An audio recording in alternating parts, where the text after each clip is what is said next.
Şuşa şəhərinin D5 massivində yaşayış binaları tikiləcək. Təbii ki, istinad edirəm Ölkə.az-a. Ölkə.az-ın məlumatına görə bununla bağlı olaraq 16 milyona yaxın vəsaitin ayrılması nəzərdə tutulub. Şuşa şəhərində D massivində yaşayış binaları tikiləcək. Belə ki, birinci mərhələdə tikintisi nəzərdə tutulan 6 bina inşa ediləcək.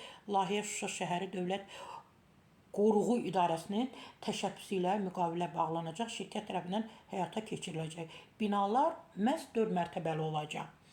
Yenə də deyirəm, xəbərdar olun. Şuşa şəhərində D5 massivində yaşayış binaları tikiləcək. Ora köçmək arzusunda olanlar artıq sevinin. Yaxın vaxtlarda orada demək 4 mərtəbəli binalar tikiləcək və təbii ki, sizlərdən biriniz və bir neçəniz o mənzillərdə yerləşdiriləcəksiniz.